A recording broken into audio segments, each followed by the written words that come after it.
and I've said this with Jason Rockman, who was on my show a couple of weeks ago.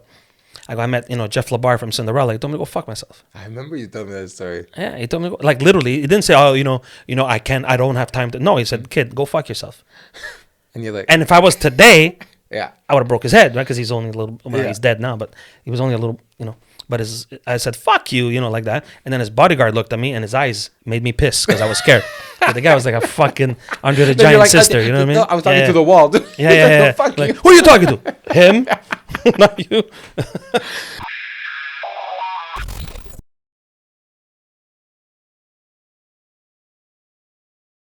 You tell me when you're ready. No, whenever you want, man. Go ahead. Whenever you want. That's it. We're on. Okay, let's go. Whenever you want, man. Mimmo, I'm fucking excited to have you on this show, man. This is like 30 years. Of about. Friends. I'd say almost. About. Okay. 25 years minimum. Yeah, let's for say sure. 25. Easily 25. Yeah. And it's crazy, man, knowing that we're gonna be sitting here talking about definitely music and stuff like that, but having you on to know that you started a podcast about a year ago. A year yesterday. Yeah, a year yesterday. The guys that I do with Mike and Yianni, they actually posted it because I fucking suck at this shit. I don't know, man. It's like, get at it, dude. I'm 55 years old. Don't give me fucking technology. Give me a pen. Give me a paper. Get the fuck out of here. You know what I mean? Like, I'm not into this shit. But it was for me. It was like, it's a perfect fit.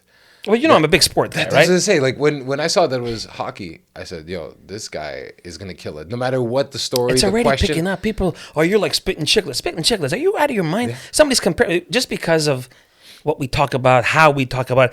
Listen, it's in my house. You're not gonna tell me what to fucking say in my house. It's not happening. Isn't that the beauty of it? That's the best part about it. Like this. Yeah. No one's gonna tell me how I'm gonna organize it. This is your fucking living room. We say what we want, when we want, how we want. You want to smash your Les Paul? You smash it. Please don't. No, I've never done. You know what I mean, right? So and everybody's like, oh man, you like spitting chicklets because those guys do the same thing, but they monetize it, right? Yeah. But I didn't do this because of the money. Exactly. I did this because it's fun, man. It's hilarious. Like and people say, well, how did you get all these guests, all these ex-NHLers and Stanley Cup champions? Because you ask. Yeah. You ask. People are not as full of shit as people think they are. Ask. Yeah. And why wouldn't they want to come out and talk about what they did? Just ask, man. Just ask. Be nice about it. And for me, the main thing is know your shit. Yeah. Especially if you're talking to a hockey player. Yeah, look, we had Bobby Ryan on as one of our first guests. Bobby Ryan is an, ex-NHLer, and he went through some shit, okay? His father and his mother kidnapped him, whatever, because the parents were... It was a whole thing. Yeah. And Bobby Ryan said to us, you can ask me anything, because now his story was out, so he didn't care. He didn't want to hide anything. He's like, guys, ask me anything.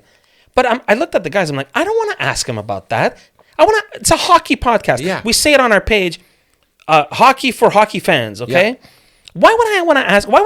There's not enough shit in this fucking world. Exactly. I got to go talk to the kid about when his mother had to kidnap them, to run away from their father because, dude, nobody cares. So I asked him, I said, dude, you came into the league, you scored 40 fucking goals. Yeah. 40 goals your first year. Isn't that crazy? That's amazing. Let's focus on this. Yeah. Let's focus on this. Man. And the stories that came, because then what happens is they feel comfortable with you and the floodgates open. He told us stories that I don't think Don Cherry knows these stories that he told us. But what's crazy is like, when you started the concept of the show, like how did the show start to begin with? During COVID, you know me and rules, eh? Fuck you and rules, right? Get it. Oh, we got to stay in your house. Yeah. Okay, yeah. Get the fuck out of here. I'm gonna stay in my house. No, it's not happening. So I used to call Mike and Yianni, boys, come over and let's watch hockey. So we would watch hockey and talk. Now, Yanni's 30, Mike's 40, and I'm 50s, okay? So we got three generations. Yeah, exactly. You talk to Yianni, it's fucking, Carey Price. Cool. You talk to Mike lived the Wayne Gretzky years. He lived them, whatever. You talk to me, and I remember Wendell Clark, and I remember even before that. I remember Darryl Sittler. I remember, all the older guys for the Leafs. You know me, I'm a Leafs fan, yes. I got hit in the head when I was a kid, yes. So we're like, this is great. And then I think it was Yianni. He goes, everybody's doing podcast. Everybody started podcasting. Fucking everybody and their dogs is doing podcasts. Yeah. So Yanni's like, why don't we do a podcast? I looked around. I'm like, we're in my living room. I'm a singer in a rock band. I have mics. I was gonna say, I have mic stands. I'm sure the gear won't be an issue. No. I'm like, okay. So we went from the couch to a room. I'm like, okay, but if we're going to do this, let's try to do, because there's a lot of them. Everybody's got podcasts, and especially sports. We have a sports radio station here, TSN 690. Yeah. All you do is talk sports. All day. And it's mainly the Habs. Yeah, exactly.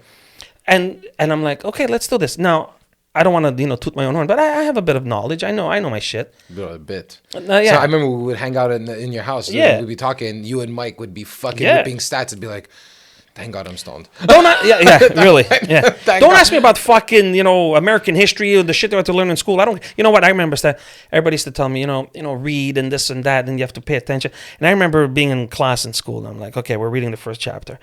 On the fucking third sentence, I'm like, did Gilmore get me a hat trick yesterday in my hockey pool? You know what I mean? Like, I don't give a fuck about your. Yeah. It's funny because I remember even me when I was in high school, I'd be reading these things and I'd be like, I would have kind of like the mix of the two worlds.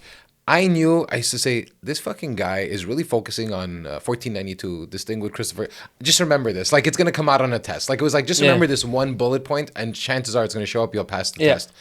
But the rest of it, I was like, so when I'm playing Wembley Stadium, and and I'd be scratching into desks. Your dreams come Rage Against the Machine. I used to be scratching all the band names, like Metallica, everybody. Mimmo was here. And I was just all that, and I was thinking to myself, okay, so what song are we gonna jam tonight? In my mind, I was like, why are we not talking about music? That's exactly it. I remember for some reason, and that's why I think I like all those medieval fucking shows like Game of Thrones and all that. Hamlet, all that Shakespeare shit would stay in my head. Yeah. And people are like, I don't understand it, because in my day they used to play a record and you would hear it, And I'm like, it would stick to my fucking head. And all the other students are like, I don't really understand what they're speaking and how they speak English. And for me, I understood it. I don't know, maybe because I was a Beatles fan and they spoke, I don't know, whatever, right? No, it sounds like John. Exactly, So I'm like, I don't want it to fucking stay in my head. Get Hamlet out, get out of my fucking head. I don't want Hamlet in my head. But the story is a great story. It is. It's incredible. The thing is, I would remember that, but ask me to fucking do algebra. Yeah, no. Get out of here. I'll hang myself. No, it's not happening. But that's why. So when you went to hockey and you guys were having this conversation about the hockey stuff, it was like, it's a perfect fit. It was great, man. It was great. Started though. Yeah, it was just like I said. We just from the couch. We went into the room. I set up a table. I had mics. I had mic stands. I go, let's go. Let's try one. Just the three of us. Yeah. And we decided to talk about what's going on now in the NHL. We're like, okay. So it's like I said. It's a year yesterday, which freaked the shit out of me. I had no idea. Yianni told me. Fast, eh? Yeah, man. It goes like that. We started talking and. When you talk about the present day, and then you give your opinion. And I remember one of the first one was, I don't know if you remember that kid in Europe that died because he got sliced in the neck. Oh, okay, that was a long time ago. No, it was a couple months. Well, almost a year ago. Okay, and it was a big thing, and one of our first ones was that, and it was very controversial. Why? Because the kid that did it, you saw the leg go up and the neck, and playing the game, and I played high levels. That I played. I didn't play in the NHL, nor do I claim to have. I played very high levels. I'm like, there's no reason that your skate blade should be that high on a guy's neck on the ice. Don't give me no bullshit. Yeah. Oh, but you were going for what? On his neck? With your skate? Yeah. What were you going for? Yeah. The puck was in there, that's for damn sure. You were trying to hurt the kid. And there's a big debate about... So what do you do now? No, he got arrested for attempted murder. I was about to say that. Is like, because at the end, whether it's a sport or not, like if you killed the guy. A malicious thing. Yeah, so we talked about it, and it caused the whole thing. So we aired it. We put on YouTube. At the first... I think at first it was just on, Apple and Spotify and all that other bullshit. Then we put it on YouTube, and I had like 700 views. And don't forget, 700 views might think it's nothing. Yeah, but for a meme, for a guy, we're like three guys were nobodies. But you know what people don't understand is that the number of views at the beginning is irrelevant. It's the fact that there are views. That's right. Somebody thinks it's interesting enough to watch to listen it. And you watch look at it, exactly. the stats after and the analytics, and you're like, holy fuck, someone listened for 45 minutes. Exactly. You're like, and we're getting messages from hockey fans in Norway. There's a guy in Czechoslovakia that listens to us all the time, sends us messages. In the United States, it's guys, that, hey, man. How good of a feeling it's amazing. Isn't it such a good fucking It's feeling? fucking incredible. I'm like, really? Even look, when you invited me, I'm like, why the fuck does Stef want to talk to me? But it's you understand now. Yes, it's the trip, man. It's the trip. So like I said, when I had Chris Nilan on and I had Autoline is like, dude, I'm coming down to play golf in August. We're going out for your birthday. Okay. Cool. But isn't it cool that like these people, like at a certain point, because you watch them for so many years. Dude, they were some of my heroes. I was about to say that. Like, how does it feel to talk to some of the guys that you watch on TV and fucking probably fuck this guy? Yeah. Well, I'm a Leafs fan, right? I told Chris Nilan, I go, my dad, remember, rest his soul, my dad was the biggest Canadians fan, right? Mikey remembers that, my dad. Yeah. And I told Chris, I go, listen, I'm a Leafs fan. He goes, yeah, I could tell because, I had all the Leafs memorabilia behind me. Leafs. And I told him straight, I go, dude, my father absolutely loved you. And my father used to say, if half the team had the guts, and the willpower to play like that kid, Yeah. You win any championship in any sport. And I told this to Chris, and he Yeah. was like, "Oh man," he goes, "That's really nice, whatever." So like you saw Chris Nilan get humbled. Yeah.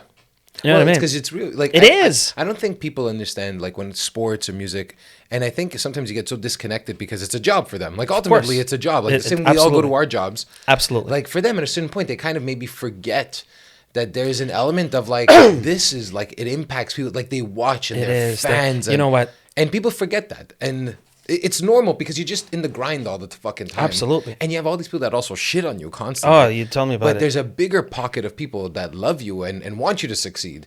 But you don't hear them often enough. I find there is a lot of people that, put the curse on, like, fuck you, get out of here. You know what I mean? Nobody cares.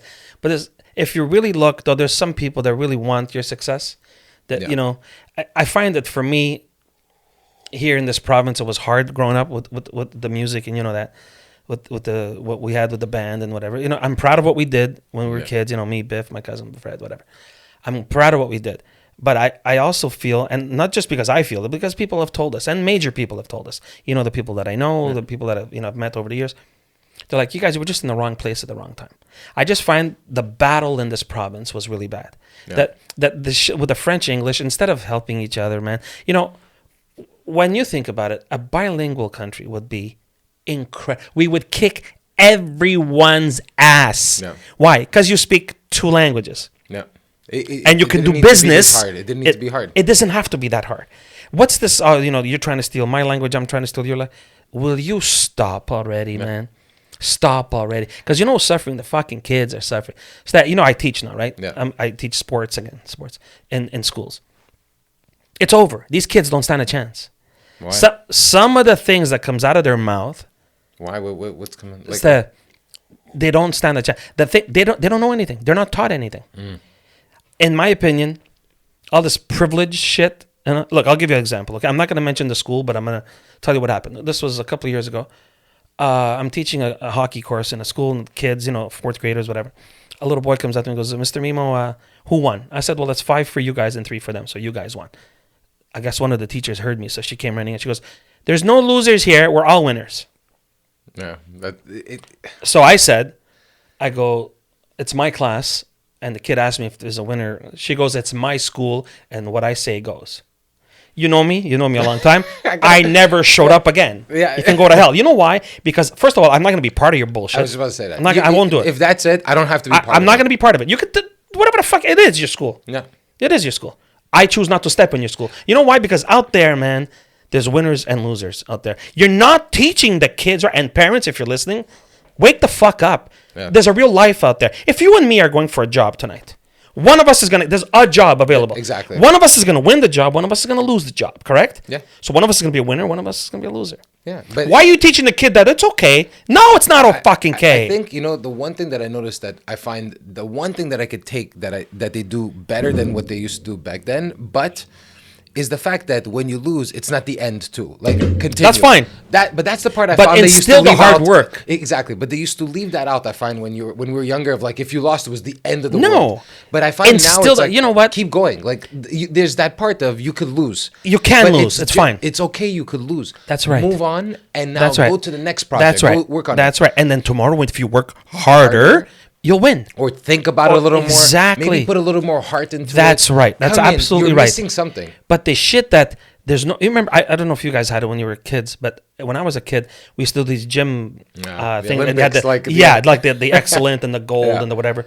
And I remember when I was a kid, and this is just me. Nobody put this in my head, but I hated having a silver medal because you lost gold. That's the way everyone else. You're the best loser in my mind. Yeah, but we see. I find also at the same time, it in one way I agree, but in another way I'm like, but you're taking away all the work that you put into it in this one moment. So like at the same time, it's like I found that was my deterrent in the band, where I was like, if we're not the biggest band in the world, then why are we doing this? And then I found like that mentality when it came to like the real world is like, but you realize there's amazing, of course, so many bands that not everyone is the biggest band in the world.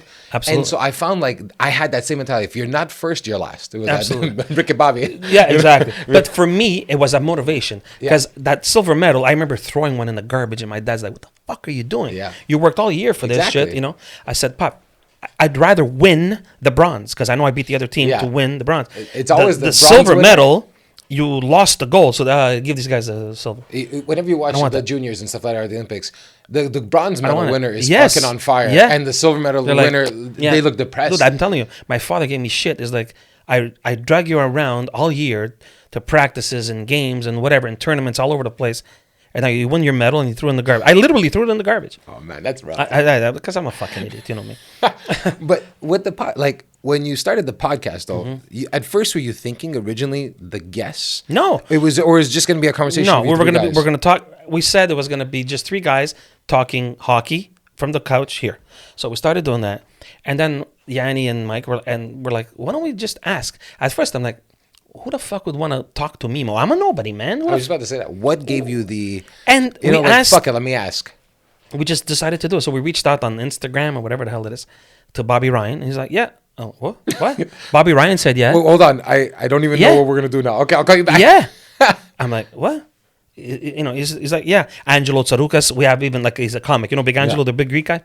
And he's like, yeah, and he's a big fucking hockey fan. And he told us some stories when he met Guy Lafleur when he was a kid. Oh, yeah? And on the plane with some of the, some of the stories are like, I'm telling you, some guys in the NHL don't know the stories that we were told. So that's why I think it's catching on. Yeah.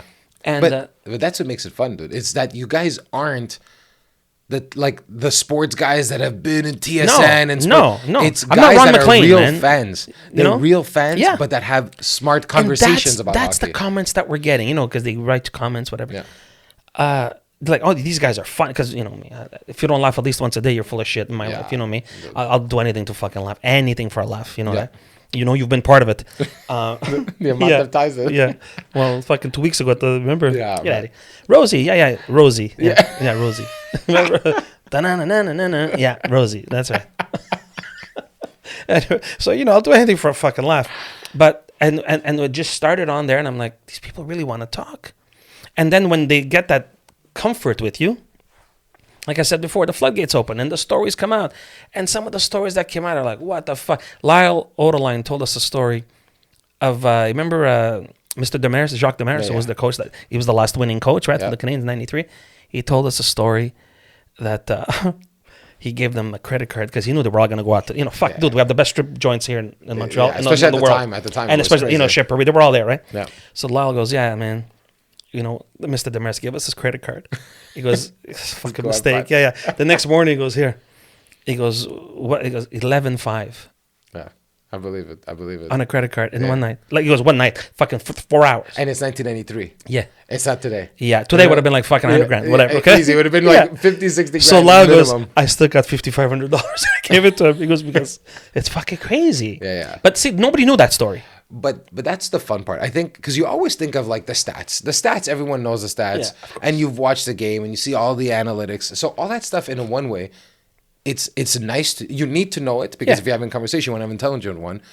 But ultimately, like no one's gonna listen to a podcast about analytics. No. Well, not me. No, definitely listen, not. man. I'm so against that analytics. Look, like again, I'm a Leafs fan. You know that my whole team that I cheer for was ran by analytics. Okay, and look what they've done. They lit an egg for the last fucking 10 years. Okay, they're wasting a generational player in Matthews, whatever. If people are listening, Austin Matthews. I find analytics is good for different sports. If you're gonna talk to me about baseball, where you're using your arm, a human arm, and you're pitching 140 times at 100 miles an hour, your shoulder blade is about to pop off. Okay, so The analytics is gonna play a part. but I'm a big soccer guy too, right? Yeah. So I remember watching Spain against whatever, Spain against Germany, whatever. Just argument's sake. Oh well, Spain had the ball for 80% of the time. Okay, but the 20% of the time that Germany had, they scored 2 goals. So who won? Yeah. Who won? So take your analytics and shove them up your fucking ass because it doesn't make any sense, right? But it makes sense only if it works to your Yeah, story. yeah, exactly. But if it doesn't work to your story, then it's literally Who cares? It doesn't matter. No. But that's why it's like when they're always like, oh well, the last game. Who cares what Who happened? cares? That was last game, exactly. This is they're like, oh the I love when they would be like the momentum. The momentum finished when minute 60 hit. Dude. The momentum is a brand new momentum in this game. Like maybe the guy's sick today. Whatever the story is. I find they make such a Well, they fucking gotta fill up stink time. about. You have Well, to yeah, fill up someone's time. got to kill the. Yeah. What are you gonna talk about? Exactly. Oh well, they had the puck. Puck possession. Yes, if you have the puck, you could score. I get it. But if the other guy has the puck once, Yeah. like last night, the Edmonton Oilers, the first 2 shots went in. It was 2-0. So you see 2 shots on net. 5 shots on net, 2 goals. They scored. Yeah. They had 9 shots on net. Edmonton 0. So again, take your analytics and shove them up your ass. But it's always to support a story that's already known. So that's what's like. Oh, they had more possession. Yeah, what Doesn't the matter. fuck does I it understand matter? it. They talk, because it's what do you call it? Chances, right? Yeah. I get it. I understand. It's.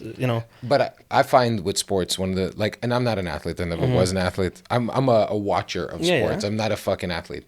And I always found that the one thing that you cannot count out, whatever the analytics is the guy's willingness to fucking do something to win. Like if they have no heart when they play, Forget it. It's Forget over. it. It's And, over. and people ask me all the time, what are the Leafs missing? They have a 69 goal scorer. Who the fuck scores 69 goals in the NHL? Yeah. Nobody. We Today's had one. NHL, yeah. Yeah. Another guy who hit 50. Another guy who hit 40. Dude, you can have 100 fucking goal scorers. You know what you're missing? Yeah. Right here. You don't have that. You don't win nothing. I don't care what anybody says. Just like in music, Stan. But I was going to say, but it's like the podcast. Yes. There's a heart behind the 3 Yes. guys because Yes. you sat down I on a love fucking it. couch to talk about this for free. When nobody was listening. When no one's listening, and even if nobody would be listening, would I'd still do it. That's exactly what That's Mike the said. difference. Mike's like, dude, we do it anyway. Yeah. Might And as I'm well like, record it. Let's do it. So we did it. And look, a year later, man. And tonight I was supposed to have Zach Foucault on, who was drafted Nice. from the Canadians. He's supposed to be our guest tonight.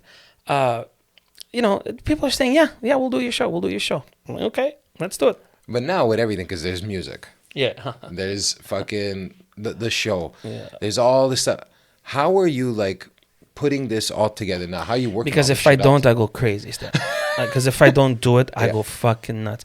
You know me, I'm a busybody. I got to do it. Yeah. I got to do it. Look, I just told you this morning, I got a call from the doctor for my back surgery. I need back surgery. I don't even know how many fucking knee surgeries I've had anymore. Terminator. That knee. You remember, right? Dude, Remember? I remember the first time. Crutches, Remember the screws? the screws. I still have them. Dude, I remember when you showed us those screws. I was like, That came out of my that's leg. Yeah. in your fucking leg. I was like, T1000 over here. Yeah. And you know what? Sometimes I say maybe I should have listened to those fucking doctors. Mimmo, take the time to heal, because I'm paying for it now. I mean, they told me I have 5 crushed vertebrae, 2 broken. I'm like, how many fucking vertebrae do we have? If I have 5 that are broken, how many do I have? Why? How am I walking? What do I have left? Yeah, Don't talk to me about what's broken. Like the guy's like, how the fuck you get up in the morning? You're the doctor. I'm the fucking musician here. You tell me how do I get up in the morning? You tell me. Put it back to you. Yeah, how do I get up? Tell me, how do I get up in the fucking morning? I don't know. He goes, yeah. Anyway, whatever. So they call me for the surgery, but the thing is, Mimmo, stop. If I do that, I remember when this happened, and I had like 3-4 operations right away, in like in less than a year, because they tried to reconstruct it 4 times. They don't work. Whatever. All I did was stay home and get fat, and I couldn't stand it. I was an athlete my whole life, and the day of my accident, I was 154 pounds. Okay, once it was healed, I weighed like 210. Because you lose everything, okay? Because your appetite's still there, but your mobility exactly, is it's completely shot, and your metabolism it's is so like just hard shut off. now, man. Exactly, I'm 55. I find it so fucking hard. Everybody's like, "Oh, watch what you eat." I do watch what I eat, and sometimes being in the rock band, whatever. When you finish at 3 a.m, the only thing that's open is fucking McDonald's. So, and you know me, I sing, right? So when I sing, I don't eat the whole day. Yeah. Because if I eat during the day, the first row is gonna eat what I ate. Because I'm gonna, back in black, like someone's gonna eat it after me. It's a whole lot of that. Yeah, a whole lot of like, so I can have fucking 15 Big Macs or 12 salads. I'll gain the same weight. I feel anyway. It's different. Yeah. So I'm like, fuck that. So I have to stay. I got to move. I still golf. Yeah. You remember I started teaching for a little while. Your golf game. Yeah, well, not anymore. I used to be a lot better than I am now. Yeah, but you're a lot better is the best I'll ever be. I remember when we played, or even when we go driving range, I'd fucking see you, dude, and you'd be like, you come up, and it's funny because you would never think everyone there is all this fucking tattoos. You know what? When I went for my teaching cards, the guy that was teaching us, his name was Bill Bath. He was a PGA pro. The first thing's out of his mouth, and he says, "We're not here to give Hell's Angels golf teaching cards." And I got insulted because obviously he's talking about me, well, yeah, right? Who the fuck's he talking polo about? Shirt, Yeah, tattoos on yours. and I'm I like, think he's what talking the about this. fuck is this guy saying? So at break, we had a break of lunch, and I called Sergio, my friend Sergio at Etel, remember? Yeah.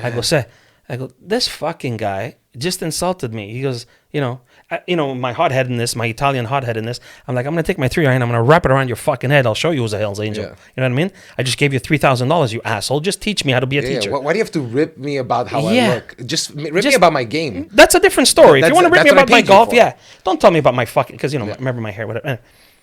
Sergio's like, dude, shut your fucking mouth. Yeah. Go do what you got to go do. Just play your game. Yeah. Sergio's seen me play. He's like, just shut up. Dude, you know what the best fucking revenge was? 2 of us passed that class, too. Yeah. I was one Those of them. angels? Yeah, and he had to sign my whatever fucking certificate, Bill, and I still have it, framed. Bill Bath. You like Bill Bath. You like Hell's Angels, right? You like Hell's Angels. But it's fucked up the way like people they'll assume something the moment you walk in. Yeah. And that's why it's like the idea like Rockstar, dude, you've always had. Well, that was to me, it was like I remember we'd be hanging out and all that stuff, the shows and watching all that stuff. But the 21 gun salute, the way you guys are killing it on You saw that for the first time like 2 weeks ago, right? No, Oh, you've seen it? I've seen you many times. Okay, I've seen you. I think it was my 4th time. Okay. I've seen you guys, and the show is like, honestly, if you're an AC/DC fan, you have to see this show. It's Thanks, man. I appreciate and that. it's not because it's you. It's like, dude, like you fucking guys You know what, nail Stef? it to the T. Where I'll- it's better than watching AC/DC sometimes. I'll say this about it, okay? We work very, very, very hard at it. I remember when I first joined, because there used to be another band here, an AC/DC tribute band. 3 of the guys left, and they wanted to form another one. Yeah. So they called me, and I refused it. I think we were still in contact then. Yeah. And you're like, "Mate, go." I'm like, "No, man. I didn't think I had the pipes to do that still." You know what I Yeah. mean? I was in my 40s. I'm like, "Fuck this. I'm not gonna start." And then some friends of mine, they're like, "Dude, just fucking go. Just go." What do you have to lose? But What at do you the got to- time, but sometimes when you just I didn't have want to audience not do there, it. you I just- didn't want to do it, man. I'm like a tribute band, really. I didn't want to do it. Anyway, I went and we did. I remember walking into the room where they jammed, and I saw John's plexis. He's got 2 Marshall plexis. I'm like, fuck. Already, right? It got Already. you a Yeah. boner right there. You just Already, I'm like, what the fuck? So already, the Angus sound is gonna be there. The It's guy tough. plugged in his guitar and I'm like, what the fuck? Now this isn't just 5 guys playing AC/DC. He's got it down, Yeah. right? There's a And sound then- to it. You Yeah, need that I'm sound. like, okay, all right. So we started jamming, and I remember the first song we played was Hell's Bells, because in my mind, if I can do Hell's Bells, the middle part, Yeah. won't take no prisoners, won't, all that stuff. I'm like, if I could do that, I could do the rest. The rest I could do with fucking eyes Catalog closed. is good. Yeah. Yeah. And I did the first verse, the pre-chorus, and they stopped, and John's like, okay, bro, you got the gig. I'm like, dude, I don't want the fucking gig. And John, to his credit, came to see me at Etal where I was working. He's like, come on, man, please just come one more time, whatever. I'm like, you know what, this guy, because they're really, really, really good guys, Yeah. I'm like, all right, let's fucking do this. And then it just so happened that they needed a rhythm guitar player too. And they had all these guys in mind that said, hold up. Give me 1 second. There's one I have guy. the greatest rhythm guitar player. And he's sick. And he's a fucking, great and if it wasn't, and he's been with me for 40 fucking years, Freddie, Yeah. okay? Fred, if you're watching, go fuck yourself. No. I was waiting. I was like, what's it? Fuck Yeah, yeah. you, Fred. Yeah, and I called him. I said, "Listen, dude, I was just asked to do this gig, and we're missing a Malcolm." And without even me asking him, he's like, "I'm in." I'm like, "Okay." I go, "Look, you're gonna come to jam, and you're gonna just be Freddie, playing the fucking AC/DC, just the way I've heard him play it for 40 fucking years." And he knows the tracks.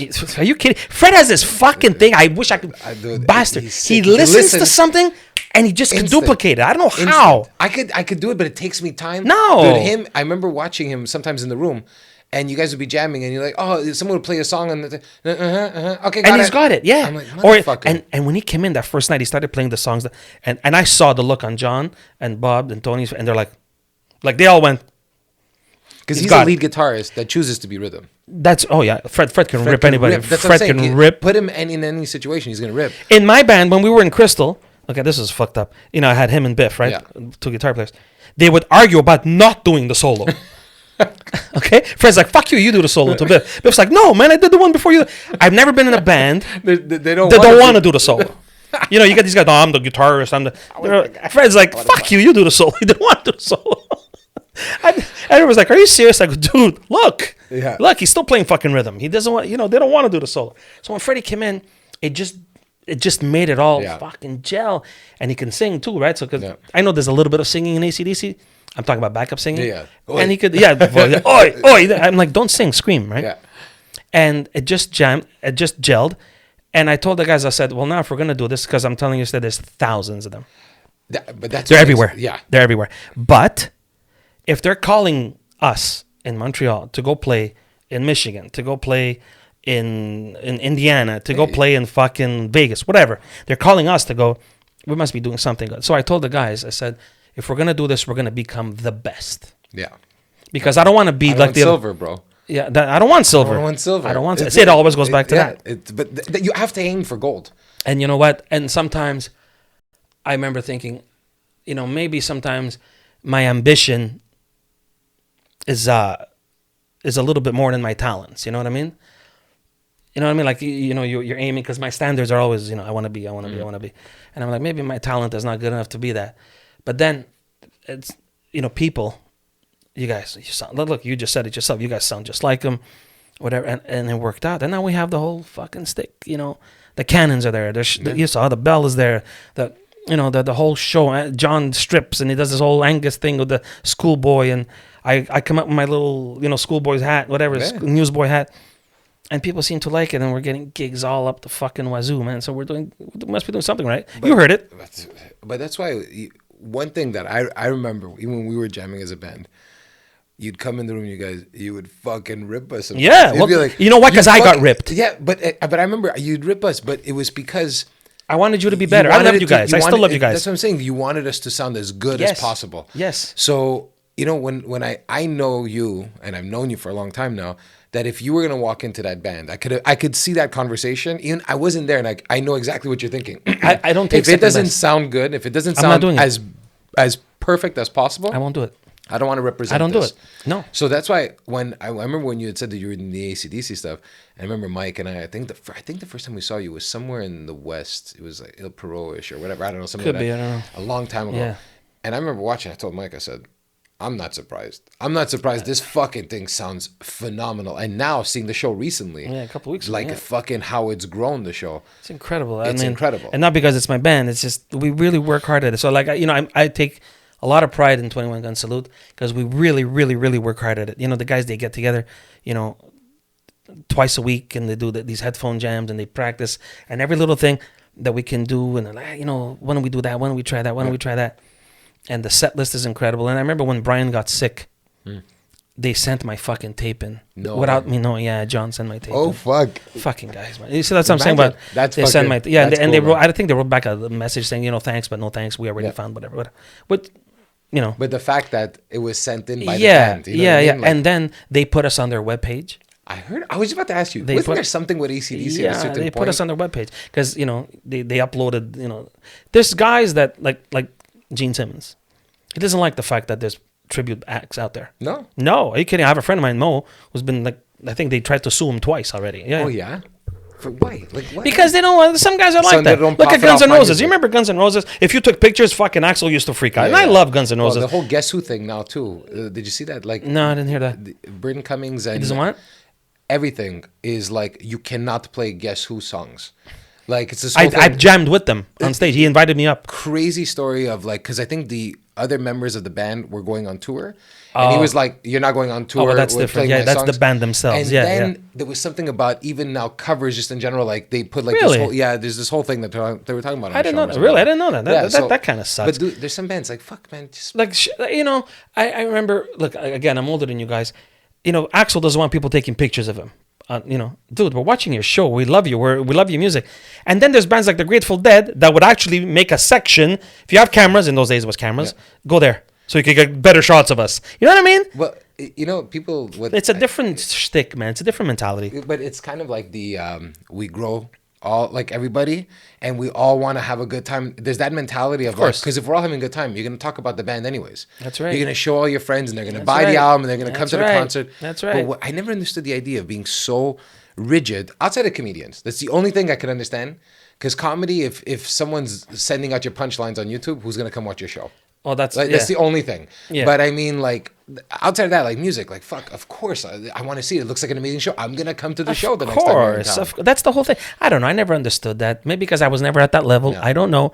But I've been told by, I've been to a lot of shows in my life, and I've spent time with a lot of rock stars, guys that are in the fucking Rock and Roll Hall of Fame who were gentlemen. Then you meet assholes. They're like, Yeah. I mean, I remember, and I've said this with Jason Rockman, who was on my show a couple of weeks ago. I met, Jeff LaBar from Cinderella. He told me to go fuck myself. I remember you told me that story. Yeah, he told me, like, literally, he didn't say, oh, I don't have time to. No, he said, kid, go fuck yourself. And you're like, And if I was today, yeah. I would have broke his head, right? Because he's only a little, Yeah. he's dead now, but he was only a little, but I said, fuck you, like that. And then his bodyguard looked at me and his eyes made me piss because I was scared. But the guy was like a fucking Andre the Then you're Giant like, sister, you know what I mean? No, I was talking Yeah, to the wall. Dude. Yeah. Fuck Like, you. who are you talking to? Him? Not you. So, and then I've spent days with, Joe Bonamassa and the guys from Deep Purple. And I played with so many acts in my time. What's his name? Dennis DeYoung was a gentleman from Styx. And, like I said, even the guys from the Guess Who invited me to play with them when we were playing somewhere in Manitoba once. He was like, come, man, where's that? What he said? He goes, where's that youngin'? He called me a young. At the time, I was a youngin'. He goes, come up here, man. So we jammed. I think we did, I don't remember. Anyway, we did some songs.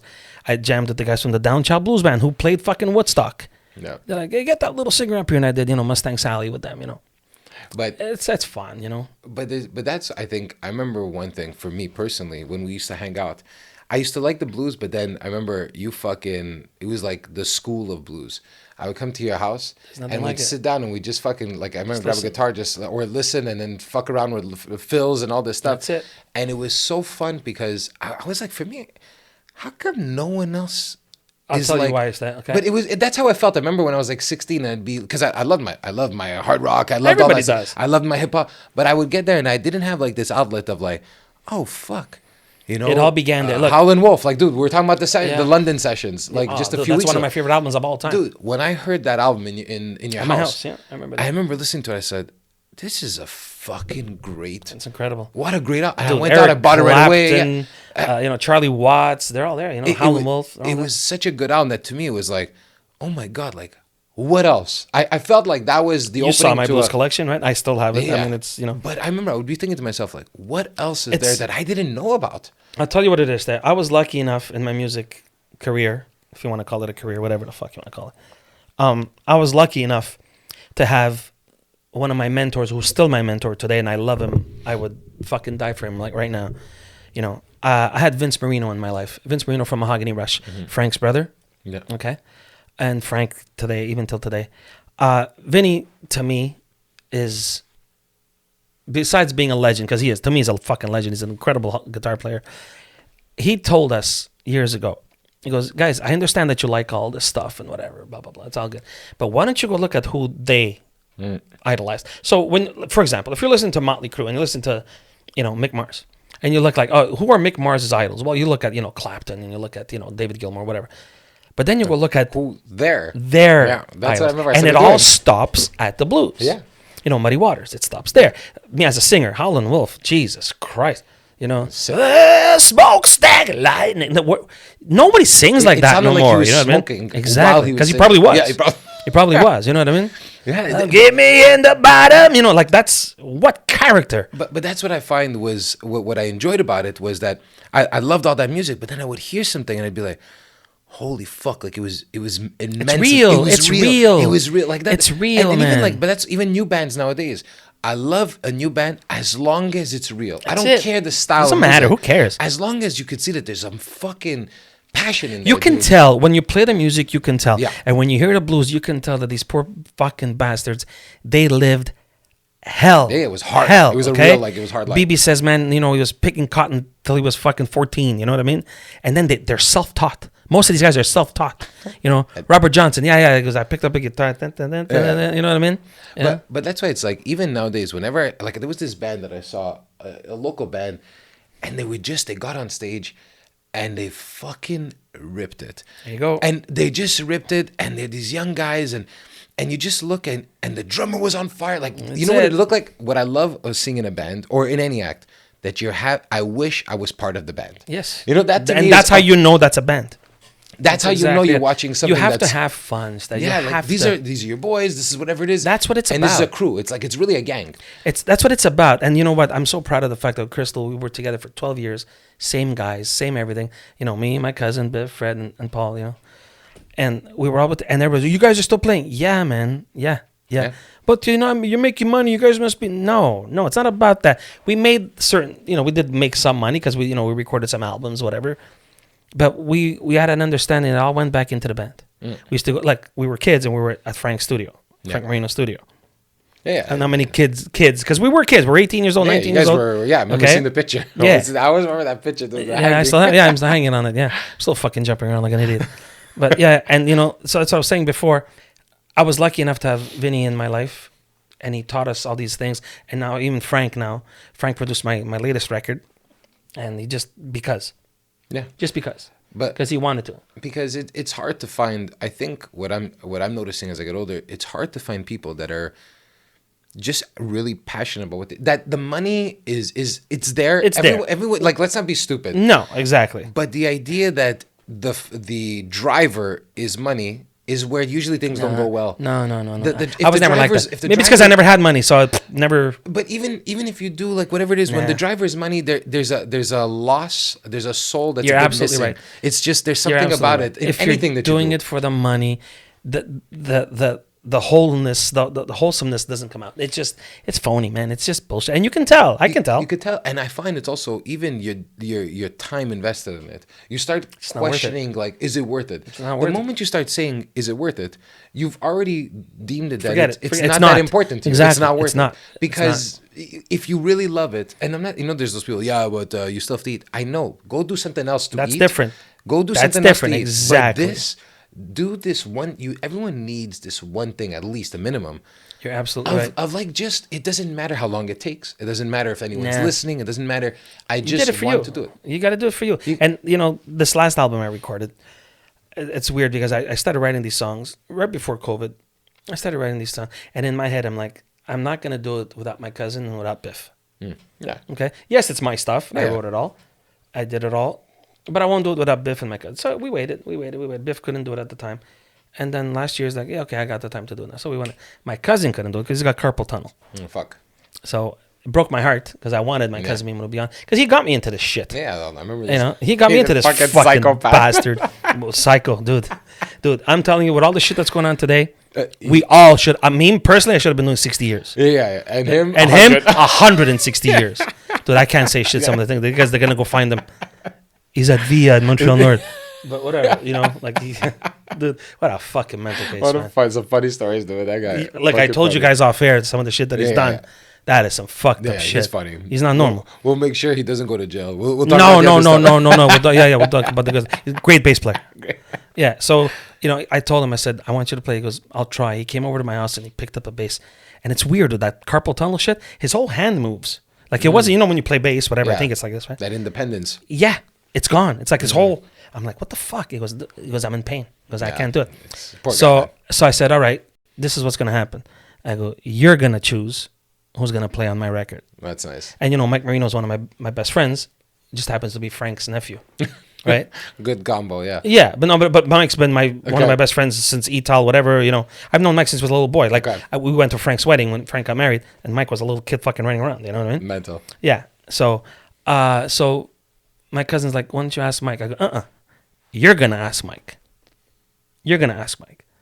So he goes, okay, my cousin the way he is. I'll give you the blessing, you fucking whatever, right? I can picture yeah, it's like Ave Maria. Hey, so bass. Yeah, play bass. Fuck you and God bless. That's exactly what he is. My cousin, that's exactly what he is. Dude, I'll tell you a fucking story, man. I don't know if I can tell this. We had I don't know if I could say it. Anyway, look, you could edit it out. I don't edit anything. So what'd you say, Stef? Okay. I'm just saying if you're, we were at Paul's house because that's where we used to jam in La Salle. We used to jam. And we had this woman come in for, she was representing a record company. I don't remember exactly which record company. Did I tell you this already? I think so, yeah. And we're all talking. She loved the music. She loved the stuff. She goes, okay, guys, whatever, blah, blah, blah. But she had, let's say she was very well endowed, okay? Yeah. So after the meeting, we had a whole meeting, an hour and a half. I don't know what the fuck it was. We're all talking. And the girl's like, great. She takes her papers. All right, guys, thank you. What a great meeting, whatever. And she's like, any questions? And my cousin did this. He lifted his hand up. So I looked at Biff, and me and Biff could communicate with eyes. already. I'm like, dude, it's over. Forget it. We lost this tear contract. It. I go, tear the contract. We know. I go, tear it up. I go, I want to hear. Dude, she goes, yes. Mimmo. She goes, what? He's like, those things, they're fucking real or what? I'm like, you gotta be fucking kidding me. But I laughed like a bastard. How can you not? And how old are you? I don't know, 20. Exactly. Yeah, you're 20 years old, and someone in your band says something like that, you're gonna laugh. I laughed like a fucking bastard. I looked at Biff. I go, tear it up, that contract. What are you doing? Yeah. What? You're gonna what? Tear it up. She's not gonna sign you. Tear it up. Fucking go start the fire downstairs. Let's go jam. Tear it. It's not happy. Yeah, that's just one of the things that he's done. And there's 100 more. Yeah. But yeah, so. So you chose the bass player. So Mike played, and God, man, if you hear the record, I named it The Other Side of Me, M-I, Mimmo, obviously. Because it was different songs. It was songs that I wrote it for guitar, for Biff, because I wanted him to fucking shred and rip on it. Because Biff, to me, is one of the greatest guitar players I've ever played with. To me, like, he's the greatest, you know what I mean? Like, to me, he's a great guitarist. Are you kidding me? I remember Frank going, holy fuck. When Frank Marino says, holy fuck, this is, Yeah. You're good. Yeah. Right? You got some talent. Yeah, you're good. You're good. And Mike's a fucking beast. And then we got Carlos to do some drums, which is Mike's friend. And Frank's like, just come and do it here. Yeah. And when you get there at the studio, again, we're going to talk about the standards of Mimmo and of Frank Marino. Yeah. Who is a fucking legend. To me, if I tell you, name me the top fucking 10 guitar players in the world, Frank's on that list. Yeah. Even the other guitar players on the list tell you Frank's on that list. Yeah. You know what I mean? So, and when he said to me, come and do it here, I'm like, what? I told Mike, I go, Mike, you sure you didn't miss here? He's like, no, man. He said, let's go do it there. And the way he teaches you, I keep telling him, I said, Christ, Frank, if half my teachers would explain stuff like you do, I would have went to school. I would have actually showed up. I would have left the soccer ball at home, and I'm like, hey, look, I know school. But there's something in that relationship that I think people overlook, that the teacher and even the student, like both. It's a symbiotic thing. Yeah. Because that you want to listen to this person, because there's a level of respect that you have for that person. And so you want to learn from this person. And the person that's actually teaching, if they give a fuck, you have a student that is hungry for this information, and it doesn't matter the age. Age has nothing to do with a teacher and a student. Amazing. I told you, I know nothing about this computer shit and Cubase and fuckbase and all this other shit. I don't know nothing about this crap. Get out of here. But Frank has this program. I don't even remember the fucking name of it. He's like, okay, he goes, because Biff did a couple of solos. He goes, okay, now you're gonna go in and you're gonna choose which ones you like, and you're gonna flip from here to here, whatever. I'm like, I don't know how to do that. He goes, you're gonna know how to do that because I'm not doing it. So now you have to know how to do it, right? He's throwing you in the water. Yeah, and I started swimming. Yeah. Right? I'm like, okay, Biff, I like from here to here. Okay, let's take that. You know what I mean? And he taught me so many. He's fucking, every interview I do, I always mention, because he's fucking incredible, man. And I say it to everybody, the fan in me forgets that he's my friend. Yeah. How is it how do you manage that? Dude, because he calls me over, goes, come on, have a pizza, watch hockey. He's a big hockey fan. Okay. So I go over to his house, we watch hockey games. But how do you, like, on your side, because there's still this element of a fan. He's still Frank fucking Marino. Yeah, but that's what I was going to say, is how do you balance that? Because I've never, to be honest, I've never had. You know what? He doesn't make me balance it, because he's just Frank. Just like Vinny. Yeah. Vinny was just fucking Vinny. I remember when I first met Vinny, we're playing in a bar here at Whiskey's, and I had posters of these guys on my wall. I was a kid. I was a music fan. I just didn't play music. I was a soccer player. That's all I cared about. But I had my Ozzy Osbourne posters and my Randy Rhoads posters and my Frank Marino posters, and I had a picture of the album with Vinny with he had the monkey wrench, and anyway. So we were playing at Whiskey's, and I looked at the guys. I recognized. I go, "That's Vince Marino." My cousin's like, "Okay, shut the fuck up. Go set up your fucking mic." I go, "Dude, that's fucking Vince Marino." They all looked at me like, "Okay, stop being crazy, because they're gonna throw us out of here." I said, "Fuck you, enough." After we did our set, I'm like, fuck you, I'm going to go talk to him. I went straight, I go, aren't you, hey man, he goes, that was a great set. So already I'm like, whoa, he talked to me. And a hard on, like, instantly, like, holy fuck, I can't believe this guy. That's on a picture in my wall, in my room, is here, and he told me that was a great set. And don't forget, I was a kid. Yeah. 20 years old. Hey, you were just kicking it off. Yeah, and out of nowhere, I'm like, I said, hey, Vinny, man, I go, we're getting ready to record a record. I said, I would love for you to produce it. Just like that. I met him a minute ago. He's like, I'd love to. Wait. Yeah. Kind What of like the fuck? the Yeah. podcast calling Exactly. Bobby Ryan. Exactly. Just like that. And he said yes. And from that very day, we've had this friendship that I take a bullet for him. And I get emotional talking about it because I love him. Him and Frank, they've taught us fucking everything. To me, everything I know in music is all about him. Vinny, I remember him telling me, it's not how good you are. It's how good you make them think you are. Because doesn't mean you have to go there and suck. Yeah. Okay? Because but when you go up there, whether it's one person or 500 people, It's the same. you got to do it. He taught us how to play a song. He goes, you play an intro like an intro, a verse like a verse, a pre-chorus like a pre-chorus, and a chorus, bang. You know, it's like a Mike Tyson punch. He taught us all that. You know what I mean? Yeah. And I know it sounds stupid to people No. that are not musicians. But they don't understand that, like, the crowd is feeding off you. Absolutely. So, but you're also feeding off them. So All the time. It's a conversation. It's funny you and, mention that. And that's why people don't understand is that in anything you do, if you want to do a monologue, go do a monologue. That's a speech. That's it. Fantastic. That's But the moment you're expecting a reaction from the crowd, Yeah. you have to understand that they're gonna feed. You're feeding off each Absolutely. other. So if you start seeing the crowd is going in one, and I remember when we would play shows too, and you saw the crowd was like going in another direction. Hey. Oh fuck. Okay. Yeah. Yeah. Crazy train. That's it. Dude, you know like, what? It's rock funny and you roll. mentioned that you Just- were there 2 weeks ago, okay? And the light guy comes up to me and goes, hey, man, he goes, I need a set list. I said, well, dude, I've been doing this for 38 years. I don't use a set list. Yeah, we have our songs. The songs are there. I'm your set list. Why? Because I go with the crowd. If the crowd's having a great time, well, I'm gonna keep. Yeah, them I'm there. not gonna put a ballad. Exactly, What that's the not fuck? happening. So I'm not gonna, go. And sometimes the guys in my band like me. Well, the guy. I said no. He's a light guy. You're a fucking light guy. Yeah. So you know me, Yeah, man. do I told lights. him. I said, Do dude, lights. you know what? I go, do yourself a favor. Go to the switch, turn it on, and go eat. Yeah. Get the fuck out of here. We'll take Goes- care of the He's show. like, we're gonna put X's where you're gonna stand. I go, dude, you're confusing me with somebody who gives a shit. I Yeah. go, fucking turn it on, and go. Let me do my show. But Let me do my show. But that's the thing that people don't understand is like you have these parts and these things that are going on, and it's a live thing. It's alive. It's a living it's a living right. moment. That's right. How can you create a set?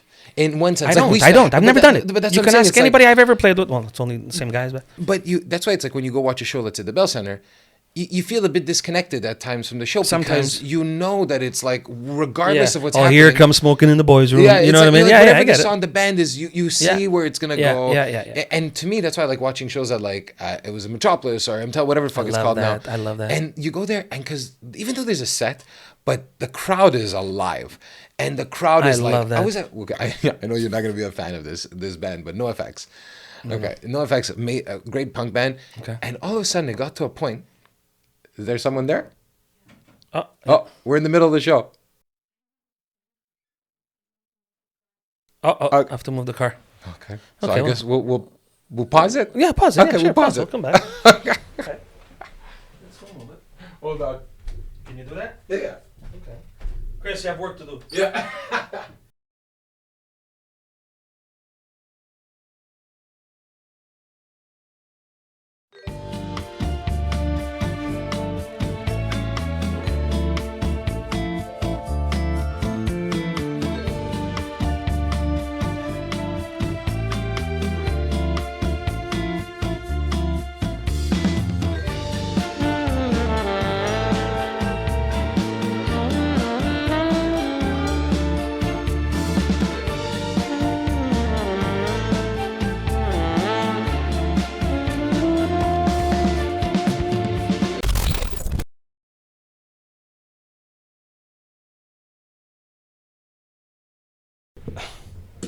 We're back. We's back. Chris, you have to do your shit. Yeah, Chris, you gotta fix it up. Hopefully, yeah, there's yeah, no yeah. other neighbor that needs fucking parking. Fucking neighbors. No, just kidding. Anyway. But yeah, no, we're talking about the just like the crowd and all that stuff, and I find like that's the part that people they don't realize that in everything. It's a That- two-way communication. Whatever it is that you do, is it music? Yeah, Is it everything, sports? anything. Because if you're the moment you depend on someone else, you have to expect that there's a response. Of course. And so everything has to live off that. Of course, And- absolutely. And that's what I don't understand is that, you know, like when you were talking about music, or even when you're dealing with the show, the podcast too now, like you're getting a guest that's coming on. Yeah. It's not about you. It's like you want to give them a Never. space where they feel like they can talk. Exactly my point. I mean, I have guidelines about what I want to know, Yeah. what I want to ask. And then, like I said, you make them go and the floodgates open. You know, I don't do the guidelines anymore. No, I But kind of. I get. It's thing is, I different. know them. Yeah, but you know what you want to talk about. For example, Chris Nilan. Yeah. I knew the fact that he was with, Whitey Bulger. I didn't ask him about that. It's nothing to do with hockey. Yeah. Look, if you don't know fucking Chris Nilan, you live in Montreal, that he was the biggest fighter in history, let alone. Dude, you're just not You're a into fucking sports. ham. You're Shut just not up. into Yeah, sports. And that's cool. Stop. Like, it's okay. You're allowed. You just don't like You're sports. allowed. Because if you don't know Chris Nilan and you're in That's it. Montreal, there's a part of you that's I just didn't ask disconnected him with about sports. fighting. I didn't ask him. He told us this amazing story about how he got into hockey. Stef, man, if you haven't seen it, I'm gonna tell it to you here. He was a troubled kid. Okay. He was always getting into trouble, getting arrested, whatever, and getting in front of a judge. Always in front of a judge. It was always the same judge. This judge one day told him, goes, "Aren't you the kid that plays hockey for fucking BU, Boston University?" He goes, "Yeah." He goes, "Enough." He goes, "I don't want to see you here no more." Okay? He goes, "Stick to fucking hockey. I don't want to see you here no more." Yeah. Understood? And he goes, it rang. Sometimes Okay? you need it's like a and weird the thing that judge happened to be friends with Doug Harvey here in Montreal. happens. Get out of here. Doug fucking Harvey. Isn't that fucking when you hear these stories? Yeah. Everything I don't know what it is, man. Maybe getting older, there's just something that there's these things that align and you just don't know it. And it's like a fucking eclipse or something. That's it. And then Stars all of a align sudden, and you go. That's all it. of a sudden you would have never seen it come, but he had to be in front of this judge 6 times or whatever the fuck That's it is exactly what he said. for this moment to happen. Because had it only been one time, he would have said, No, why would he have exactly. said, I don't want to see and you the anymore? guy was friends with fucking Doug Harvey. And then when he was up for the draft, he called in a favor. He goes, make the Canadians draft this kid, the judge. He got selected dead last in the draft. Yeah, because they're like, dead. yeah. Yeah, who the fuck is this kid? Yeah, fuck this Dead. judge. Even He this is goes, my you friend. know what he said to me? He goes, he was in a bar in Boston getting fucking tanked. And the guy goes, dude, you got fucking drafted. Shut up. I can't even imagine. And What's can that you feeling imagine? of getting You know what? drafted? It's funny you mentioned that. I had Gilbert Dionne on last week. shit. Okay, and his brother played 20 some odd years. Marcel Dionne was Yeah. top 10 of all time. Yeah, he's one of the best hockey players. Never even came near a Stanley Cup. Yeah. His brother played 6 years, has a fucking ring. Okay, with the Canadians. Fucked up, huh? So I told him. I asked Marcel. I asked Gilbert. I go, Gilbert, you were drafted from Le Club Hockey Canadien de Montréal. It must A have been, French kid from Drummondville. it must have been crazy. He said no. No. He shocked the fuck out of me. And all my podcasts that I've done, I No. think that was the weirdest answer. He goes, no, not at all. He goes, no. He goes, I have to. I'm like, what the? Why? I said, what do you mean? He goes, no. He goes, look, I was happy I got drafted. Yeah. He goes, but now the hard work starts. Yeah. Now I'm a French kid from Montreal playing for Le Canadien de Montréal. Bro, the pressure. Exactly, and I get it. The I get it. It's associated I get with. it. For example, if that fucking tape got to the hands of Angus Young, and they're like, okay, Mimmo, you have to. Now look, you know me. I'm confident in my abilities. Yeah. I really am. I work hard at my shit. You know what? Fuck you. I'm confident in my abilities. Yeah. I know what I do. But if I had to go on stage with Angus, But you asshole. dude, you know what I mean? You get fucked. You know what I mean? So I kind of get what Gilbert was saying. I kind of get it. It's just it shocked the fuck out of me because I'm like, Because we assume. Like, French kid from Montreal, Yeah. from Drummondville, getting selected from the Habs. Big thing. It's a dream come true. What the fuck you grow up loving, idolizing them. But it's always like that. Like, you always see like the amazing part of it. Of course. Like as a fan or whatever. Of Like, course. But the guy that's on the other side of it knows that when he plays a shit game, he has the man. newspapers on him. Man. He has the fucking They're in media, front of your everything. house, They're in taking front of your- pictures. Yeah, because yeah. you're a rock star here. Absolutely, So man. you are the biggest thing. Yeah, So every time I used to see a French player playing in the Habs or getting drafted, I used to tell myself, Now what?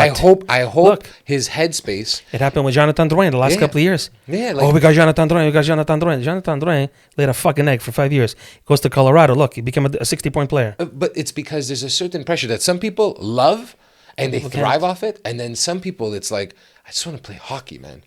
Like, and I get it. Like, I always feel bad for those guys because there's a talent that's getting wasted because they have to deal with so many things that has nothing to do with hockey. Hockey. You know. But that's what you were saying is like sometimes we assume these stories, and I think that's what makes these types of podcasts fun. Of course, you know, it's like us in music. Okay, people see the show. You see the show. You don't see the fucking 12-hour drive. The not being able to find gas at fucking 3 a.m. because your truck is empty. You don't see the fights in the room. Yeah, man. Practices. You know, listen, me and the guys with Crystal. I mean, we almost fucking died twice. You know, like we flipped the truck a couple times. Yeah. We got our brakes fixed at fucking Canadian Tire or whatever it was somewhere in Saskatchewan or something. I don't remember the fuck we were.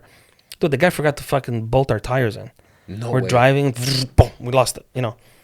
And I remember Paul, just casual, because Biff, I think Biff was driving, and he's like, "Bro," he goes, "Why are you driving on 3 wheels?" There's always one guy. There's an idiot. No, Paul's a fucking. This kid is allergic to life, man. This kid, Stef, I tell you some stories. Oh my god, I'm gonna tell you. Paul was one of those kids that's allergic to everything. Yeah. Paul, he was allergic to... My brother. Name Joe? Yeah. Come on. What are you not allergic to is the question. Yeah, that's the same thing with Paul. Name it. He has some sort of reaction. When we first met Paul and we took him into the band, we played a show. Now, Paul's allergic to dust. He's allergic to grass. He's allergic to fucking mayonnaise. He's allergic to everything. And I didn't know he had epilepsy. And he's colorblind. And I go, bro, kill yourself. I said, fucking hang yourself. What's the point? Yeah. So one day we're on a stage. I don't remember where we were, bro. And he's playing. Now he's got epilepsy, right? And I don't want to make fun of people with epilepsy, but he's playing. I can't even remember. You're on stage. So he's fucking playing. All of a sudden, I'm in the front, right? I hear no drums. I went from to, okay? So I turn around and I see Paul. I'm looking, I go, what the fuck? He's like, no light. No. There was a strobe light. The strobe light was triggering his fucking epilepsy, right? I didn't know. I'm a fucking 21-year-old kid. What the fuck do I know about epilepsy? Yeah, and if he doesn't tell you... and he didn't tell me. Yeah. So he's like... He's like fucking mongoloiding it. I'm like, dude, the fuck? Change your dealer, man. What's wrong with you? He's like, the light. Like, you fucking mongoloid. Play the song, I said. You're ripping a guy. Dude, I'm ripping into Shrek, and the guy's about to die on me. You understand? No. Yeah, but I'm a fucking donkey. I don't know anything about this. Donkey. Dude, what do I know? Now, even if you're fucking 50, I'm not a doctor. I don't play one on TV. Someone doesn't tell you. I had no idea. If someone doesn't tell you that they have epilepsy and there's a fucking strobe light that triggers it. And there was two. They were like, strobe, right? Guy must be bad tripping. Dude, I go, he's turning into a fucking mongoloid right in front of me. Like he's turning into a wreath, like right in front of me. What did you guys do after? I laughed. What do you think I did? I helped him after I stopped laughing. And typical band shit. Someone's all fucked up and you're like, you okay? You're good. Fucking crying, bro. I was dying of laughter. I go, what the fuck is wrong with you? One time we were at Kits, right? You remember Kits? Yeah. Beautiful Tony. I love him. I actually Sad day, man. I know, man. I actually filmed my video there. I thought I saw that. Yeah, I filmed my video there with the after show. So we're at Kits, and he ordered some drum part. So Tony goes, Paul, it's here. We have it. He goes, okay. He goes, where is it? He goes, it's next to the purple. He's colorblind. He's got fucking colorblind, I guess. He looks at me and goes, bro, where is it? Now, I didn't know. I go, next to the fucking... I don't know. I go, it's there. I don't know. Yeah, no clue. One time... Yeah. Dude, he came to my house. But you don't even know how to react. You're like, dude... He came to my house once with a 5.0, a Mustang 5.0. He just got it. He goes, bro, I love it, man. The burgundy. I go, Paul, your car's green. Yeah, but the burgundy. I go, dude, your fucking car is green. But I love him. This guy, what a bandmate. Oh my God, what a band. All of them. I love them. I would fucking die for all of them. The laughs. This is one thing that in sports, music, or whatever it is, when you have that group that you grow up with and you play with, they don't, like, to me, Mike and JJ, I know, man. JJ, when I first met you guys. Chris. Matt. Like, whoever was in part of this band at one point, Danny, like, we had this group for a while, and all those guys. I know, man. Dude, it's like, you don't understand. There's some that and Dave was recording us. Yeah. Like, Dave, we became friends from that album that we recorded. Yeah. But worked then with Dave for 20 years. Yeah, dude, it's like 20 years now we're friends. And it's like, no matter what, doesn't matter. You're friends. There's something that happens. People don't get it. That's the beauty of it. Like I said, people just see the show.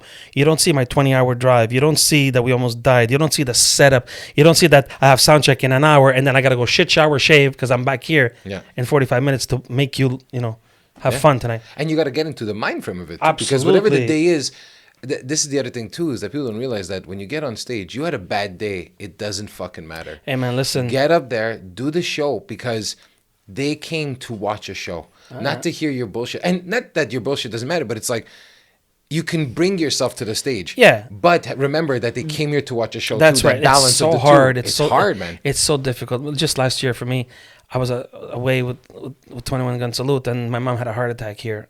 Jesus. And I had to cancel the show the next day. I had to drive back fucking 10 hours. And the guys were cool. They understood. You know, like, man, don't worry about it, man. You know what I mean? There's the show is the show. It's my fucking mother, man. You know what I mean? Yeah. So I had to come back, and what a mess. But thank God, you know, knock on wood, whatever. This is like it's the concrete. break. Fucking, here it is. The strap. So it's not easy, man. It's not easy. Don't get me wrong. I love what I do. I love it. Why else do you think I do it? I'm 55 years old. They're like, people, you know, you're still doing it. Dude, that's all I know how to do, and I love it. Till I fucking don't love it anymore. But but if I love it, so it too. What does it matter to you? I want to. You like welding? Go fucking weld. Fucking weld all day. Well, I don't care. Knock yourself out. Burn your face. I don't give a shit. What used to bother me when I was younger, you know, those guys you grew up with, you know, hey, rock star. I'm like, guys, somebody lied to you. I ain't no fucking rock star.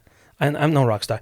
I'm just a guy that loves playing music, and that's it. Because I guarantee you, asshole, the guy that called me rock star, you would trade your fucking life to do what I do for fucking 20 minutes. If you've never been on a stage, and you don't know it. So you know me, I never took drugs ever in my life. I never smoked a cigarette. Hey, in my we're life. always clean. Always, the same on our end? Yeah. Well, no, I understand. But look, teachers, Yeah, I can drink, you know that. Yeah. I can drink like with the fucking best of them. Okay? But as far as, you know, smoking and whatever, I was never big on that, you know? And, you know, everybody thinks that you're a fucking metalhead or druggy, junkie, whatever. It's got nothing to do with that. But that's an image that people... But that's always to the person that doesn't actually know that it's a craft. Right. Like if you would look at it, and I remember somebody told me this a long time ago, and it had changed my perception of music was because everyone is always like music. Oh, rock star, joke. It's a joke. You know, it's a joke. Fucking couldn't stand that when I was a kid. For fun, I'm like, dude, the 6 hours of practice. Yeah, you don't even know about like that. it's not fun. Like this is like a job. Like know. this was like a job, and somebody had said this. He's like, they say when you're a lawyer, it's a practice. When you're a doctor, it's a practice. And music, it's a practice because you're never going to be the best. That's so right. you're always getting better. The day you think you're the best, stop. Stop. It's over because you're not. You're never going to be the best. So it's always like this long-term journey of you're going to discover something new. You're going to try something new. And if you don't understand that that's part of it, that's what makes it fun. That's the why whole it's an point. addiction That's to the it. whole point. That's the addiction. That's the whole point. Look, I watched our first 21 Gun Salute show that we played here in Quebec. Somewhere in Brossard, I don't remember. The only thing I remember about that night is that Kevin Owens from the WWE took me to the stage because he was working there as a bodyguard or bouncer, whatever the fuck. Fucking he goes, "Hey, let's go, Mimmo," and I'm like, "What?" He goes, "Let's go." I didn't know what the fuck he was. He was just a kid. Yeah. And he was like, you know, I'm like, "Really?" Then I turn around and he's like, "Fucking, He's if you smell," I'm like, "What?" He's ripping the rock. Yeah, he's smashing the fucking rock. You know, I'm like, okay. So that's all I remember about that show. But you look at that and you look at what we did. I mean, you know, we keep getting invited to it's called the Nostalgia Fest in Ottawa. Oh yeah. This guy Daniel, he brings in all the 25 top North American tribute band. Yeah. Okay, that's you know, it's nice to be considered one, but we headlined the whole thing. But dude, and again, this year we're headlining it again. I'm telling you, as a fan of AC/DC, and you're my friend, but fucking friend aside, dude. The show, if you're an AC/DC fan or if you're like you just like having a good time, like it's like the fucking place. It's pretty energetic. The place was like a sit down the last time. Yeah, it was, and everyone was standing up. Like, fuck, why are we sitting down? Like, so that tells you something when it's a sit down event, and no one wants to sit down, and everyone, even security, was like, fuck it, just let it do. Well, let it go where it needs to go because you're gonna kill the party if you don't. Everyone wants to stand up. Exactly. So it's like AC/DC is just a great band, like just in general. The hits. Every song is a fucking anthem. Every song's an anthem. So you go to any arena, any show, anywhere, you hear that fucking commercials anywhere, and like they're anthems. But then you guys execute it like you're watching the actual concert. Yeah, so it's fun. Like, it's fun, man. I have such a great time doing it. It really is, and that's why I'm not gonna stop it. You know, but you're crippled. Look, I can't even walk. I told you about my back surgery. I don't care. Yeah. You saw me 2 weeks ago. I'm leaning on the cannon, pretending it's all part of the show. Meanwhile, I'm like, Jesus Christ, I can't fucking move. But you know, it's part of it. Whatever. When I can't walk anymore, whatever, I'll try to sing it on a wheelchair. Dude, and if the wheelchair doesn't work, We'll figure it out then. So now what's coming up with 21 Gun Salute or the podcast? Like, Well, the tour. The tour, we're starting again. We started last, 2 weeks ago, 3 weeks ago, we started. Now we leave again next week. We're going to Timmins. And I don't even know. We go to Timmins, then we come. I think we're doing a couple of shows here in Quebec, in Drummondville, I think. Then we leave, we go to Michigan. I don't know. That's, you know what? And I know this can sound so full of shit, but there's days where I'm like, guys, where are we? What's the name of the town? Because honestly, God, you're sleeping in a you don't want to do like The Simpsons, you know? Remember? St. Louis! Springfield. You're in Springfield. Yeah, whatever. Yeah, it's all good. You want to rock? Yeah. That scene is one of the best scenes in Simpsons. I'm like, where the fuck are we, guys? So they tell me, I'm like, okay, And so we're doing that. The podcast, like I said, a year yesterday. Congrats, man! Again, thank you. Where can people find the podcast? Everywhere, man. On Apple, mostly on YouTube. Because it's say video. The name of the podcast. Did we even say it? What? The name of the podcast? Yeah, it's called Puck Nation. Okay, I was gonna say I was thinking about the whole episode. We're talking about it. Like, did we fucking mention the name? It's called Puck Nation Podcast. Me, Mike, and Yianni, and we do our thing. And like I said, for some reason, it just caught on. And these former athletes, and you know what? I shouldn't even say it, but I'm gonna say it now. We have a kid who's playing now with the Dallas Stars. Is in the playoffs. Stankoven is one of my guests coming in the summer. That's amazing, man. You know what I mean? It's great. Got Chris Pronger said he wants to be on. But it's fucking awesome, man. Like, yeah, the fact that means you're doing something right. We must be doing something, because like I said, people must go on and say, I want to see where I'm going to be on before I say yes. Oh yeah, of course. And we do it. We play it right. We ask the right questions. And like I said, I don't need to talk about your bullshit. The world's got enough fucking crap. Yeah. I want to know what this Stankoven kid who's 5'8". How the fuck you have 9 goals in the playoffs? Yeah, dude, you're as big as my cup. Yeah, you're playing against fucking monsters. 6'7" Vincent Desharnais. Like, how the fuck do you have 9 goals? Yeah. That's what I want to know. Yeah. Your guts, your fucking heart, your will to go do that. What's it like? You walk into the dressing room with the Dallas Stars. You got Jamie Benn, and you got fucking what a lineup in there. Yeah, you know what I mean. You got Tyler Seguin. I'm like, and you walk in. Yeah, hi, I'm Stankoven. I'm and you have 9 goals. How does that happen? I think that, like you were saying, that's the stories that people want to fucking. That's it. I don't need to hear about your bullshit. I don't want to hear about that. Like I said, the poor thing with Bobby Ryan or whatever, with Chris Nilan, and even with Ladola Line, because he used to tank, whatever. But they all tanked in those days, but whatever. Yeah, that was a. But it's like, do you really need to know about that? No. Yeah. If he wants to go there, he'll go there. Yeah, let him decide. That's it. What he wants to talk about. But to me, I want to know about you, man. Like I said, with Gilbert Dionne, dude. You're a kid from Drummondville, and you weren't excited being drafted. Like, dude, if you watch the episode, I'm like, what the fuck? What do you mean you're not excited? It's like me telling, like I told you before. With Chris Nilan, dude, imagine this kid from Boston being drafted by the Habs. Dude, he said he was getting tanked at a fucking bar. But imagine, like, you're on the enemy. That's what I asked him. I asked him, I said, how was it when you wore Canadiens jersey going to Boston? Because you're the hometown and kid. And then vice versa. Yeah. And you wear Bruins jersey, come back here. Yes, because he was in the Bruins. I asked him. He goes, I'm a Montreal Canadian, fucking through and through. Hard. He just wasn't the same player. He was my there was a different. It was like a different player with that. There's something about putting on a jersey. Different guy. Some guys, they wear a certain jersey and that's their home. Become, that's their home. I remember, seeing Doug Gilmour in a Canadiens jersey. That was so weird. I remember when I saw him in a Buffalo jersey. I'm like, what the fuck you doing, dude? Put on the Leafs jersey. Shut the fuck up. It's like Sundin. Yeah. To me, Sundin is like, in Vancouver. You're there for fucking 20 minutes. What are you doing? Go home. What are you doing? Like, stop. Like, not stop for me, but it's no, you're not the same player. You're not. There's something with you that's not the same. I remember when Guy Lafleur came back here in a Rangers jersey or a Quebec Nordiques jersey. The Nordiques one, I saw him in the Nordiques. But I'm like, it's fucking Guy Lafleur, man. For me, Guy Lafleur is a Nordique more than he is a Hab. Really? Yeah, because I didn't watch him in the 70s. Yeah, growing up in the 70s with that flow, man. But to me, he was more of a Nordique. So that's my God, he was... There's an image of Lafleur that I know, Montreal. Mm-hmm. He's through and through, like, cups, like crazy. Yeah, he's a Hab, man. But to me, when I'm watching hockey, hockey, Lafleur was a fucking guy without the helmet playing in Nordiques. Yeah. That was my main time. Yeah. Of course. Look, I get it. I just, it's odd. It's odd, but like I said, that podcast thing, I don't know. It seems to be catching, man. It seems to be catching. People are fucking freaking out over it. Good. That's awesome, man. Good, man. Me, how do you want to end this, man? Whatever the fuck you want, man. I don't give a shit. That's exactly how I was picturing you saying. Go like this and make Chris fucking edit. Fuck you, Chris. Figure it out, man. Make Chris. T'arrange, bro. T'arrange with the fucking parking situation. It happens, man. This shit happens. What are you gonna do? It is what it is. Huh? Mate, thank you so much. Hey, man, you kidding it me? was one. It Let's was go fucking eat. great. Yeah, to catch up. 2, congratulations on the Thank podcast, you, man. man. I appreciate it. The 21 Gun Salute is a great show. Thank the you, new thank album, you. the new music. Thank you. I And appreciate man, it. I'm looking forward to those fucking hot dogs right now. Let's go. Let's do it. Let's go eat. Ciao. Thank you. I appreciate it, man. Thank you. Thank you. I appreciate it big time. Hey, thanks for checking out the show. It's been awesome working on this project. And if you like it, tell a friend. And if you want to support the show, you can by 1, subscribing and liking our YouTube channel at the DMW Podcast. 2, you can go to our website and sign up to our mailing list at the DMWpodcast.com. And 3, you can follow us on Instagram at the DMW Podcast. Thanks again for all of your support. My name is Stef, and this is the Dead Man Walking Podcast.